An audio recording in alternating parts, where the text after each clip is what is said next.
Hello student, मैं आशा single अपने YouTube channel study zone में आपका स्वागत करती हूँ। स्टूडेंट, आज मैं आपको एक बहुत ही महत्वपूर्ण टॉपिक माइक्रो टीचिंग यानी सूक्ष्म शिक्षण पढ़ाने जा रही हूँ, जो बीएड का एक बहुत ही महत्वपूर्ण पार्ट है। तो पढ़ते हैं सूक्ष्म शिक्षण। सूक्ष्म शिक्षण यानी माइक्रो टीचिंग का सिद्धांत 20वीं सदी की देन है, जिसके जन्मदाता D.W. एलन को माना जाता है।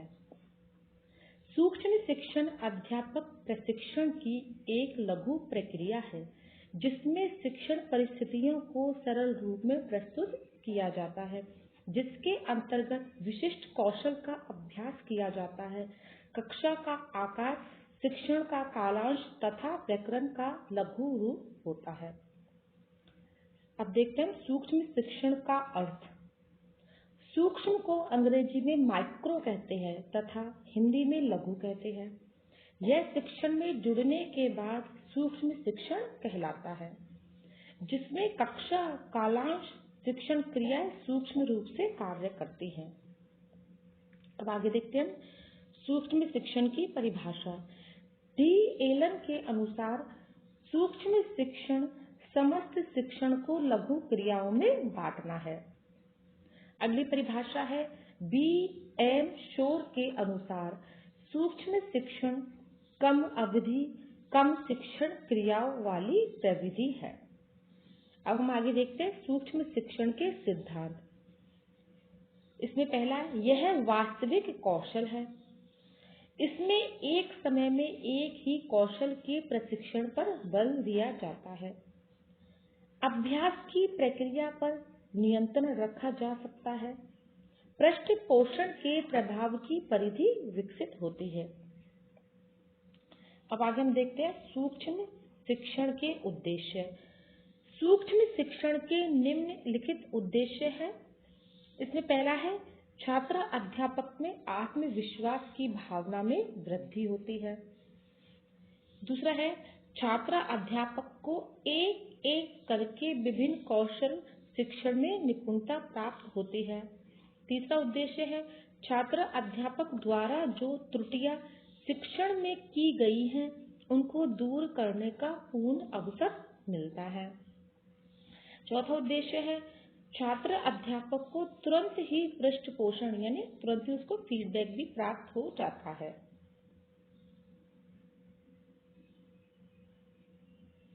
अब है सूक्ष्म शिक्षण की विशेषताएं। सूक्ष्म शिक्षण के द्वारा कम समय में अधिक दक्षता को प्रदान किया जाता है।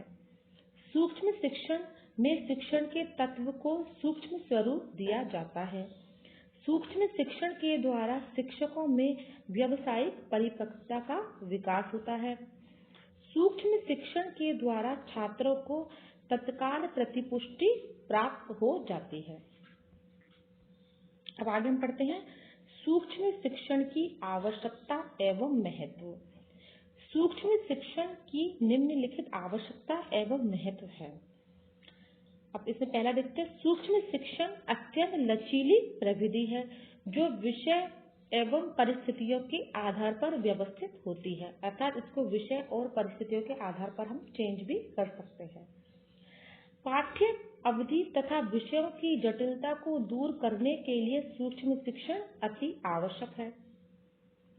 सूक्ष्म शिक्षण के द्वारा छात्रों में आए परिवर्तन के आधार पर तुरंत ही पृष्ठपोषण प्रदान हो जाता है। फिर है सूक्ष्म शिक्षण विशिष्ट परीक्षाओं के मूल्यांकन के लिए आवश्यक है। अब हम देखते हैं सूक्ष्म शिक्षण की अवस्थाएं। सूक्ष्म शिक्षण की अवस्थाएं पहले है ज्ञान प्राप्ति अवस्था, दूसरी अवस्था है कौशल प्राप्ति अवस्था और तीसरी अवस्था है स्थानांतरण अवस्था। पहली देखते हैं ज्ञान प्राप्ति अवस्था। ज्ञान प्राप्ति अवस्था में छात्र अध्यापक विभिन्न शिक्षण कौशलों का ज्ञान प्राप्त करता है तथा उसे प्रशिक्षण प्राप्त करना होता है। फिर है कौशल प्राप्ति अवस्था। कौशल प्राप्ति अवस्था में छात्र अध्यापक प्रदर्शन पाठ को देखने के बाद सूक्ष्म शिक्षण हेतु पाठ योजना का निर्माण करता है तथा तब तक उस कौशल का अभ्यास करता है जब तक वह उस कौशल में दक्षता प्राप्त न कर ले। इस अवस्था के दो घटक महत्वपूर्ण हैं, अर्थात कौशल प्राप्ति अवस्था के दो घटक हैं जो महत्वपूर्ण हैं। इसमें प्रतिपुष्टि अवस्था और दूसरा है इसमें सूक्ष्म शिक्षण नियोजन अवस्था। अब तीसरी अवस्था है हमारी स्थानांतरण अवस्था। स्थानांतरण अवस्था में छात्र अध्यापक सूक्ष्म शिक्षण द्वारा सीखे गए कौशलों का वास्तविक कक्षा की परिस्थितियों में स्थानांतरण करता है तथा शिक्षण क्रिया को पूर्ण करता है। अब आगे हम देखते हैं सूक्ष्म शिक्षण चक्र। इसमें सबसे पहले पाठ योजना के बाद शिक्षण किया जाता है जो 6 मिनट का होता है। फिर उसके बाद प्रतिपुष्टि, फिर उसके बाद पुनः पाठ योजना, फिर पुनः शिक्षण, फिर पुनः प्रतिपुष्टि। इस प्रकार कुल मिलाकर यह सूक्ष्म शिक्षण का चक्र 36 मिनट का होता है। अब आगे हम देखते हैं सूक्ष्म शिक्षण की प्रक्रिया। इसमें पहला पाठ योजना का निर्माण। छात्र अध्यापक को शिक्षण कौशल यानी वर्णन करना, व्याख्या करना, प्रश्न पूछना आदि, इनमें से किसी एक कौशल जिसे प्रशिक्षण के दौरान सीखना होता है कि सूक्ष्म शिक्षण पाठ योजना तैयार की जाती है। फिर कक्षा शिक्षण। छात्र अध्यापक छोटे पाठ को सहयोगी छात्रों को 5 से 10 मिनट तक पढ़ाता है जिसे शिक्षण सत्र कहते हैं। अर्थात एक छात्र अध्यापक अपने जो साथी हैं छात्र अध्यापक उनको 5 से 10 मिनट तक पढ़ाता है और वही शिक्षण सत्र कहलाता है। फिर है प्रतिपुष्टि। छात्र अध्यापक द्वारा पढ़ाए गए पाठ को पर्यवेक्षक द्वारा विकसित मूल्यांकन प्रपत्र में दी गई जानकारी, जिसमें छात्र अध्यापक द्वारा शिक्षण में छोड़ी गई कमियों का उल्लेख होता है। इस प्रतिपुष्टि से छात्र अध्यापक अपनी कमियों को सुधारता है। तो उसे पर्यवेक्षक में जो छात्र अध्यापक ने पढ़ाने में कमी छोड़ी है, शिक्षण कार्य में जो कमी छोड़ी है उसमें वह मेंशन कर देता है।